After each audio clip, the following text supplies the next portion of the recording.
These two are rescue horses, thoroughbreds from South Florida, and I was fortunate enough to acquire them through rescue, and we trained them, retrained them to do a Civil War reenactment. Also, they do and are trained for police tactics, which I teach, mounted police tactics, and this one here is 13, and that one's 12. Is everything all right down there? And they have been through, this one's been through 100 reenactments, and this one's been through about 75. Wow. And we have been everywhere from Florida all the way up to Gettysburg and all the way out to Mississippi and Shiloh. In fact, we're fixing to go to Shiloh in a month. Fort Pocahontas and down on the peninsula and all that stuff. And yeah, they do real well. They do real. Thoroughbreds can do it. They can do it. In fact, I worked cows off of these horses to gather cows and whatever you need to do. I mean, they're good horses if you got good horsemanship skill. Mm-hmm. You can make them pretty much into whatever you want. You guys gonna be cool with each other? Yeah, I thought so. That was going too smooth. I don't ever see them do that.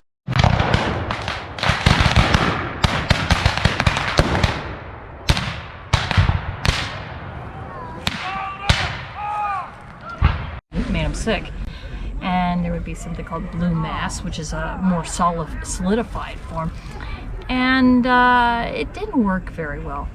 Now in the South they didn't have access to a lot of those heavy metals, which is probably a good thing. I say maybe that was a blessing. It was a blessing. So what they would rely on is some of the more natural herbal ingredients. Now different schools of thought on that nowadays, especially when we have more purified things. In the day, they looked at what was effective and did their best with it. So you would have women that would grow poppies in their backyard to create laudanum. You would have people who would go out and gather things like sassafras or licorice root. They knew about using quinine, which comes from the bark of a tree, and they knew that that was effective for certain types of fever. They would also use willow bark, which was originally used by Native Americans. Willow bark contains the precursor to aspirin, and they would use that to bring a fever down. And a lot of things that they used really, some of them are still sort of useful in home remedies. Sodium bicarbonate, ordinary baking soda. You can use it for an upset stomach. We still do that. Same thing with oil of menthol. You can use that for an upset stomach. And many of these old-time remedies you can actually still purchase. Little by little, they started looking at what worked, what didn't. This is the first time they had a huge population to essentially experiment on. And it became the birth of the pharmaceutical company, and how we started developing an actual scientific rationale behind why certain medication compounds work. And large-scale manufacturing became a lot more popular instead of people just mixing up stuff in their backyard. A lot of the ways that military medicine is done today initially developed in the Civil War. Our mechanism of putting forward combat support hospitals. Well, they used to call them MASH units, but we now call them CSH or CASHs, combat support hospitals. Essentially started in Civil War with the Surgeon General Jonathan Letterman. He came up with the idea of having stationed ambulance corps, having small field hospitals that would patch up the guys they could save, send them on down the line to a larger hospital, and eventually to recuperative places outside of Washington until they were fit to go home. We still use that system. We still use the system of figuring out who can make it, who is walking wounded, who needs surgery right now, and who, no matter what you do, the resources you have are not going to save. And we still do that in the United States military. So there's a lot of things about the Civil War that started the way modern medicine is run today. A lot of people want to focus on the death and disease and the infection rate. Yes, those were very high. They did the best with what they had and what they knew, which germ theory and understanding infection and contagious was still 10, 15 years away before it was effective. But the rudiments of understanding what worked and what didn't started here.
You look just like the old photos I always like to look at. Well, thank you. If y'all have any questions, just ask away.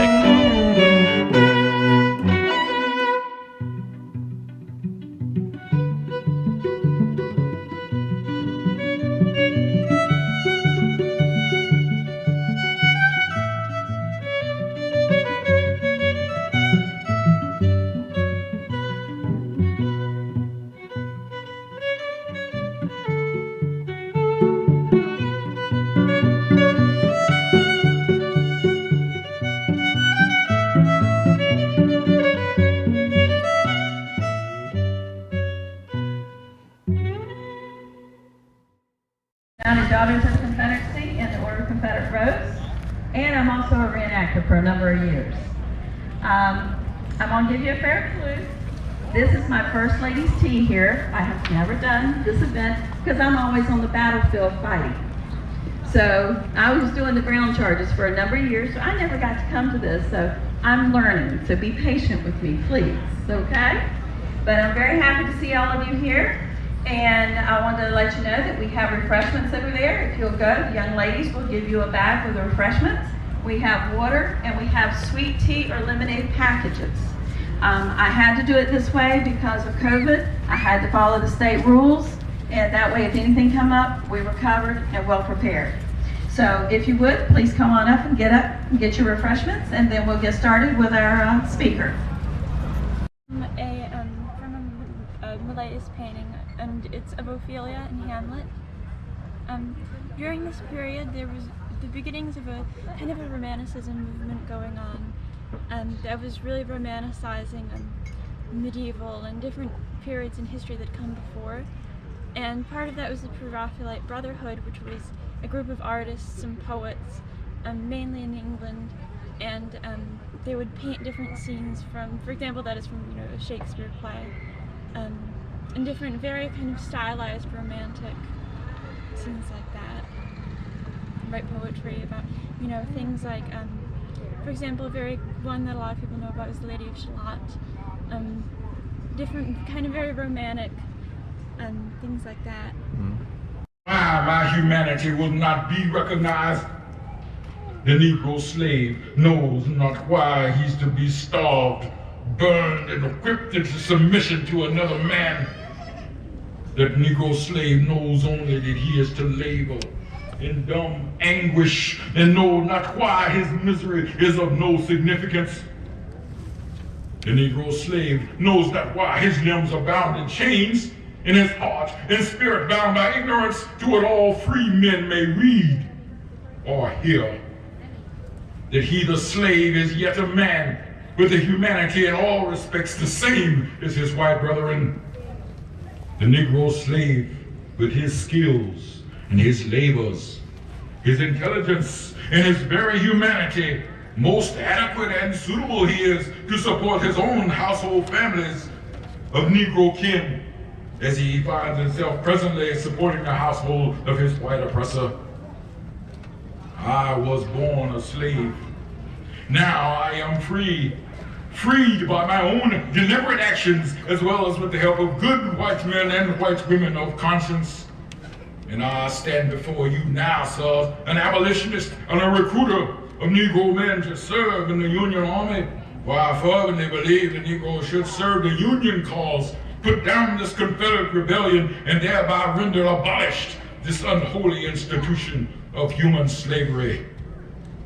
Nevermore should the crying slave child see her mother for the last time, screaming as her pleading hands are viciously pulled away from her child. She's to be sold off to a faraway master. She turns to see her child sold yet to another. Nevermore should the pitiful runaway slave buck endure horrible humiliations and tortures, even unto death, for being caught running away, for being caught seeking only his freedom, for being caught seeking only his humanity. Sir, I have employed an imperiled nation to free its mighty black hand, to unchain its mighty black hand. Let those that would be free themselves strike the blow. No war here but an abolition war. No peace but an abolition peace. Liberty for all men, chains for none. The black man a soldier in war as he is a laborer in peace. A voter throughout the North and all across the South. For all America shall be our permanent home.